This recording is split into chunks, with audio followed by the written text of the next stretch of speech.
Bapak Ibu dengar musik ya? Tadi ada musik ya? Ada nyanyi kan? Apa hukumnya musik? Wah, ini rame ya. Beberapa tempat gara-gara musik, suami istri bisa nggak tegur sapa itu. Kawan jadi tak kenal lagi deh. Musik itu asalnya juga dari tradisi jahiliyah. Ada tradisinya. Ya. Mulanya dari syair. Syair disebut syair, Datuk juga di bahasa Arab, saya spesialisasi juga di bahasa Arab. Syair disebut syair kalau dia memenuhi 4 unsur. Di antara 4 unsur ini ada musik. Ya, al-fasahah, al-khayal, kemudian nanti uslub, yang keempat adalah musik. Ya, musik. Ada musiknya. Nanti punya mereka 16 rumus. Disebut dengan bahr di ilmu arud. Misal, ada rumus namanya tawil. Tawilun lahudun al-buhuri fadailun, fa'ulun mafa'ilu, fa'ulun mafa'ilu. Kifa dhikra min dhikri habibin wa manzili, bisaqtili wa bainad dakhuli fahawmali. Contoh rajaz. Mustaf'ilun, mustaf'ilun, mustaf'ilun, mustaf'ilun, mustaf'ilun, mustaf'ilun. Sautus safiril bulbuli, hayyaja qalbi thamili. Al-ma'u wa dhahru ma'a ma zahril lahdul muqali. Fa anta ya sayyidi wa sayyidi wa mawlali. Fakam tajummuni ghazayyinun aqayqali. Kataftuhu nadatin fi'li hadha ar-rajuli. Faqala la la la la faqad ghada muharwili. Wal walad wali wali ya wailali. Fakultu la tuwalwili fabayyinul lu'lu'ali. Qalat tawhina kaza'in razidun muqali. Kahatan kakailali tabtabili. Coba ulangi. Madid mufa'alatun mufa'alatun fa'ilatun tala'al badru alaina min thaniyatil. Itu asalnya qasidah. Rumusnya madid. Ada 16 rumus yang dipraktikkan di era Nabi, di masa jahiliyah. Itu bentuknya banyak. Misal, ada orang bikin qasidah, bikin puisi untuk berzina, namanya ghazal. Jadi dia bikin rayuan-rayuan lewat puisi supaya bisa berzina dengan orang lain. Ada lagi khamariyat, bikin puisi untuk mabuk. Ya, jadi supaya senang menikmati minuman keras. Di zaman jahiliyah itu pemabuk amatir itu minumnya 5 kali dalam sehari. Itu yang amatir. Jadi kalau baru minum 2 kali, itu baru mulai saja coba-coba itu. Ya. Itu kalau untuk menarik dia mabuk, ada namanya khamariyat. Sehingga apa yang terjadi?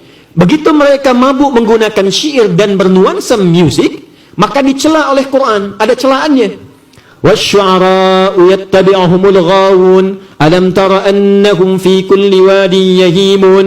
Hei, para penyair, pujangga, pemusik itu kebanyakan mereka tidak bermanfaat waktunya. Datang ke lembah-lembah cari inspirasi, tapi hasilnya berbuat maksiat. Maka turunlah ayat tentang para pujangga, para pemusik. Tapi sisi lain, ternyata ketika Nabi dicela dengan musik, ada orang bikin syair pakai musik, dibela oleh sahabat Nabi, namanya Hasan bin Thabit. Maka Nabi punya pemusik, punya penyair di samping Nabi yang membela Nabi. Dan ketika membela Nabi, turunlah ayat illal ladzina amanu wa amilus shalihat, kecuali yang musiknya diarahkan kepada amal saleh dan nilai-nilai kebaikan. Maka para ulama menyimpulkan dari tradisi ini, musik berkembang dibagi 2 bagian. Jika ada yang berkaitan dengan nilai kebaikan, membawa syiar-syiar kemuliaan, tidak berlebihan, tidak memberikan dampak maksiat, maka diperkenankan dengan batas-batas tertentu. Tapi kalau membawa kepada hanyut sesuatu sehingga lupa dengan kebaikan, dia bisa makruh sampai dengan haram. Sehingga ada ulama menempatkan musik seperti hukum nikah. Al-musiqa ta'tarihi ahkamul khamsah. Jadi tengah-tengahnya adalah ibahah, ke kanan sunnah, bahkan bisa wajib, ke kiri makruh, ke kirinya lagi haram. Di masa Islam jaya, musik ini diadopsi menjadi teori gramatikal memudahkan belajar pengetahuan. Contoh, di masa-masa Islam jaya di Andalusia, itu para ulama kalau ingin membuat metode-metode mengajar, semua pakai syair. Kita kenal alfiyah ya. Alfiyah itu metode gramatikal bahasa Arab, menghimpun nahwu dan saraf, hafal 1002 bait, maka menguasai semua kaidah bahasa Arab. Kalamuna lafzun mufidun kastaqim wasbun wa fi'lun thumma harfunil kalim wahiduhu kalimatun wal qawlu am wa kilmatun biha kalamun qad yu'am bil jarmi wat tanwini wan nida wa al wa mustadin lil ismi tamyizun hasal bita fa'alti atat wa ya if'ali wa nun iqbalanna fi'lun yanjali. Itu ada musiknya. Tapi tak ada yang mengharamkan itu, semua membenarkan. Ada alfiyah di ilmu hadis, ada alfiyah asy-Syatibi, ya? Ada nazamnya, nazam Syatibi ya. maju lagi diserap di Persia, maka muncul notasi. Dari situ muncul notasi. Dal, ro, mim, fa, sod, lam, sin, dal. Do, re, mi, fa, sol, la, si, do itu diambil dari khazanah Islam. Dal, ra, mim, fa, sod, lam, sin, dal. Disitulah menjadi notasi yang bisa dibaca, jadi dikembangkan menjadi alat-alat musik. C, D, E, F, G, A, B, C, G, A, B, C, D, F, is G, D, F, is G, A, B, cis, D, A, B, cis, D, F, is gis A, F, is gis A, B, cis, dis E, B, cis, dis E, fis, gis, ais B, fis, gis, ais B, cis, dis, ais, fis, cis, dis, ais, fis, gis, ais, bis, cis.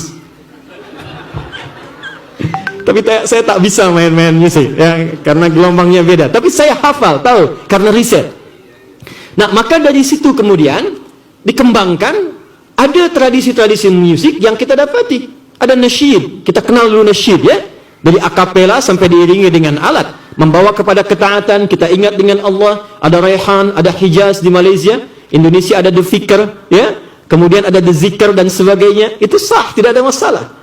Tapi ketika musik digunakan untuk maksiat kepada Allah, cinta satu malam, apalagi itu ya, dan seterusnya, itu yang dari liriknya bertentangan, maka tradisi itu ada yang bisa dibenarkan, diakomodir oleh syariat, ada yang ditolak secara langsung.